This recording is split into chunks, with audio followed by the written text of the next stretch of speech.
Hello दोस्तों, मैं अपने एजुकेशन एक्सप्रेस क्लासेज में आप सभी का स्वागत करता हूं।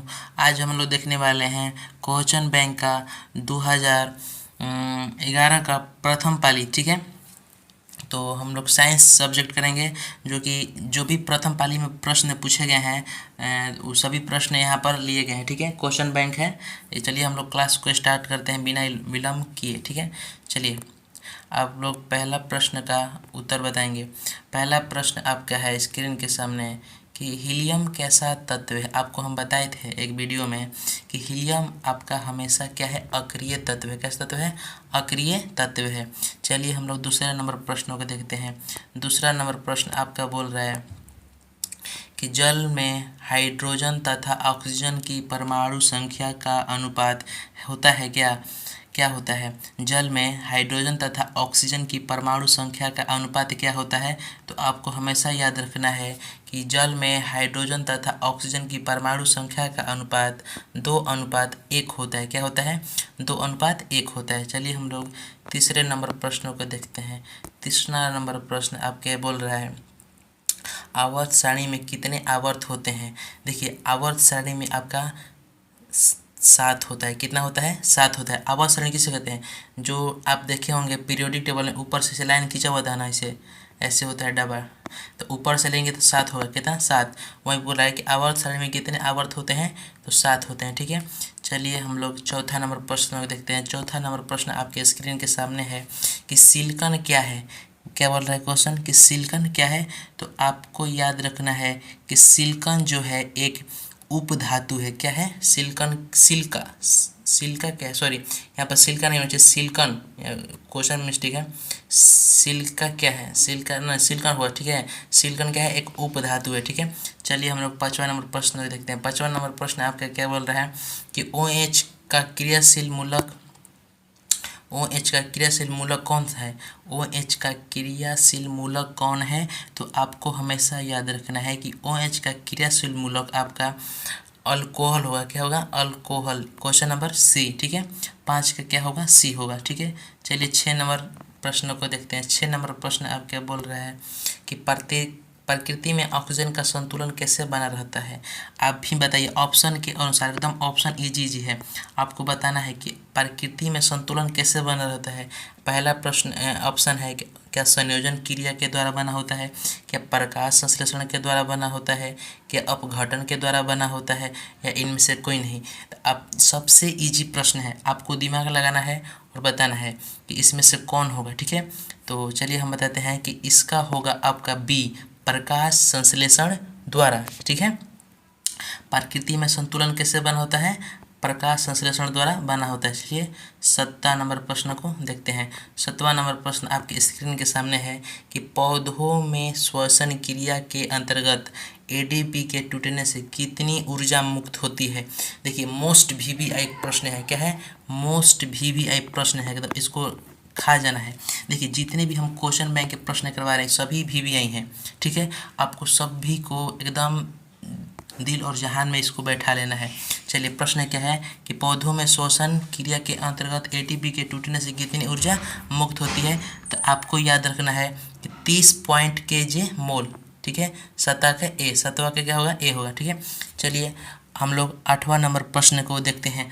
8वां नंबर प्रश्न आपके स्क्रीन के सामने है। देखिए 8वां नंबर प्रश्न भी एकदम मोस्ट भी है, आपके एग्जाम में एकदम 2025 में छप जाएगा ये प्रश्न। ठीक है, चलिए देखिए ये बोल रहा है मानव हृदय में कितने कोष होते हैं। मानव हृदय में जो होता है, जो आपका मानव हृदय होता है उसमें 4 कोष्ठ होता है। ठीक है, जो इसमें हृदय होता है उसमें कितना कोष्ठ होता है? 4 कोष्ठ होता है। ठीक है, 1 2 3 4 होता है। ठीक है, तो कितना होता है पूछेगा एग्जाम में कि मानव हृदय में कितने कोष्ठ होते हैं, तो आपको बताना है कि मानव हृदय में आपको 4 कोष्ठ होते हैं। चलिए 9वां नंबर प्रश्न देखते हैं। 9वां नंबर प्रश्न आपके स्क्रीन के सामने है कि मानव हृदय का औसत परकुंचन कितना होता है। मानव हृदय का औसत परकुंचन हमेशा आपका होता है 120 mmHg होता है। क्या होता है? 120 mmHg होता है। चलिए हम लोग 10वां नंबर प्रश्न को देखते हैं। 10वां नंबर प्रश्न आपके स्क्रीन के सामने है कि पौधों में वाष्पोत्सर्जन किस भाग में होता है। क्या बोल रहा है प्रश्न कि पौधों में वाष्पोत्सर्जन किस भाग में होता है। तो क्या जड़ में होता है, क्या तना में होता है, क्या पत्ता में होता है, क्या फूल में होता है। तो इस 10वां नंबर प्रश्न का ऑप्शन होगा सी, किस में होता है, पता में होता है। पौधों में वाष्पोत्सर्जन किस में होता है, पता में होता है, ठीक है। चलिए हम लोग 11 नंबर प्रश्न को देखते हैं। 11 प्रश्न क्या है, कृत्रिम वृक्क किन अपशिष्ट उत्पादों को रुधिर अपवहन द्वारा पृथक करता है? क्या नाइट्रोजन द्वारा करता है, क्या कार्बन, या ऑक्सीजन, या इनमें से कोई नहीं? तो आपको याद रखना है कि नाइट्रोजन द्वारा पृथक करता है। 11 का क्या होगा, ए, ठीक है। 11 का क्या होगा, ए। चलिए हम लोग 12 नंबर प्रश्न को देखते हैं। 12 नंबर प्रश्न बोल रहा है, हाइड्रा में प्रजनन किस विधि में होता है? हाइड्रा में प्रजनन किस विधि में होता है? क्या द्विखंडन में होता है, क्या मुकुलन में होता है, क्या लैंगिक जनन में होता है, क्या इनमें से सभी में होता है? तो आपको याद रखना है कि जो मुकुलन होता है ये इसमें पाया जाता है। किसमें पाया जाता है, मुकुलन में पाया जाता है। हाइड्रा किस में पाया जाता है बाबू, मुकुलन में पाया जाता है, ठीक है। 12 का क्या हो जाएगा, बी, ठीक है। चलिए हम लोग 13 नंबर प्रश्न को देखते हैं। 13 नंबर प्रश्न है कि किसी माध्यम के अपवर्तनांक म्यू, इसको म्यू कहा जाता है, ऐसे यू जैसा होता है और इधर से भी होता है, इसको क्या बोलेंगे, म्यू बोलते हैं। तो बोल रहा है प्रश्न कि किसी माध्यम के अपवर्तनांक म्यू का मान क्या होता है? तो आपको याद रखना है कि साइन आई बटा साइन आर, देखिए क्या ए में है साइन आई बटा साइन आर, किस में, क्या सी में है, क्या डी में है, ना। ये तीनों ऑप्शन गलत है, इसका सही आंसर होगा बी नंबर। क्या होगा, बी नंबर। किसी माध्यम में अपवर्तनांक का मान कितना होता है, साइन आई बटा में साइन आर होता है, ठीक है। चलिए हम लोग 14 नंबर प्रश्न को देखते हैं। 14 नंबर प्रश्न आपके स्क्रीन के सामने वो है प्रश्न है। चलिए 14 नंबर प्रश्न है कि दाढ़ी बनाने में कौन सा दर्पण का उपयोग किया जाता है? सबसे इजी प्रश्न है। देखिए दाढ़ी बनाने में हम लोग हमेशा अवतल दर्पण का उपयोग करते हैं, ठीक है।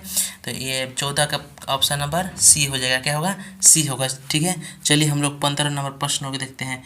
15 नंबर प्रश्न आपके स्क्रीन के सामने है। 15 नंबर प्रश्न आपके बोल रहा है कि स्पेक्ट्रम में किस रंग की किरण का झुकाव सबसे अधिक होता है? तो देखिए आपको याद रखना है कि स्पेक्ट्रम में सबसे अधिक झुकाव होता है बैगनी का। किसका होता है, बैगनी का होता है। ये आपको याद रखना है, ये हमेशा पूछता है कि स्पेक्ट्रम में किस रंग का सबसे अधिक झुकाव होता है, तो बैगनी का होता है, ठीक है। चलिए हम लोग 16 नंबर प्रश्न को देखते हैं। 16 नंबर प्रश्न आपके बोल रहा है कि विद्युत धारा के किस प्रभाव पर कार्य करता है? क्या ऊष्मीय प्रभाव पर काम करता है, क्या चुंबकीय प्रभाव पर काम करता है, क्या रासायनिक, या इनमें से कोई नहीं? तो 16 नंबर प्रश्न का उत्तर होगा आपका ऊष्मीय धारा प्रभाव पर कार्य करता है। किस पर, ऊष्मीय, ठीक है। चलिए हम लोग 17 नंबर प्रश्नों को देखते हैं। 17 नंबर प्रश्न आपके स्क्रीन के सामने है।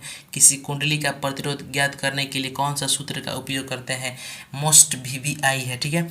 किसी कुंडली का प्रतिरोध ज्ञात करने के लिए हम R बराबर V बटा आई किसका उपयोग करते हैं? R बराबर V बटा आई का उपयोग करते हैं। आपको याद रखना है कि किसी कुंडली का प्रतिरोध का ज्ञात करने के लिए प्रतिरोध का सूत्र क्या होता है? R बराबर V बटा में आई, ठीक है। चलिए हम लोग 18 नंबर प्रश्न देखते हैं। 18 नंबर प्रश्न बोल रहा है कि डायनेमो के किस प्रकार की धारा प्राप्त होती है? डायनेमो से किस प्रकार की धारा प्राप्त होती है? क्या दृष्ट धारा प्राप्त होती है, क्या प्रत्यावर्ती धारा प्राप्त होती है, क्या दोनों धाराएं प्राप्त होती हैं, या इनमें से कोई नहीं? देखिए 18 नंबर प्रश्न का आपका उत्तर होगा जो दोनों धाराएं हैं, या दृष्ट धारा और प्रत्यावर्ती धारा है, ये दोनों होगा सी, ठीक है। डायनेमो में दोनों प्रकार की धाराएं पाई जाती हैं। 18 के क्या हो जाएगा, सी हो जाएगा, ठीक है बाबू। चलिए 19 नंबर प्रश्न को देखते हैं। 19 नंबर प्रश्न बोल रहा है कि डेंगू उत्पन्न करने वाला मच्छर किस तरह के जल में होता है? डेंगू उत्पन्न करने वाला मच्छर किस जल में होता है? तो बाबू आपको याद रखना है कि हमेशा ये जो डेंगू उत्पन्न करने वाला होता है ना, ये साफ जल में होता है। किस जल में होता है बाबू? साफ जल में होता है। चलिए हम लोग 20 नंबर प्रश्न देखते हैं। 20 नंबर प्रश्न आपके है कि निम्नलिखित में कौन बायोगैस ईंधन का स्रोत नहीं है? निम्नलिखित में से कौन बायोगैस ईंधन का स्रोत नहीं है? पहला ऑप्शन क्या लकड़ी, गोबर गैस, नाभिकीय ऊर्जा, क्या कोयला? तो आपको याद रखना है कि जो नाभिकीय ऊर्जा होता है ये बायोगैस ईंधन का स्रोत नहीं है। बायोगैस ईंधन क्या है, ये स्रोत नहीं है, नाभिकीय ऊर्जा है। जो 20 का क्या हो जाएगा, 20 का क्या हो जाएगा, सी हो जाएगा, ठीक है। चलिए तो हम लोग क्लास को एंड करते हैं, ठीक है। अगर वीडियो अच्छा लगा हो तो ज़्यादा से ज़्यादा शेयर करें और सब्सक्राइब करना ना भूलें, ठीक है। थैंक यू, धन्यवाद, बाय।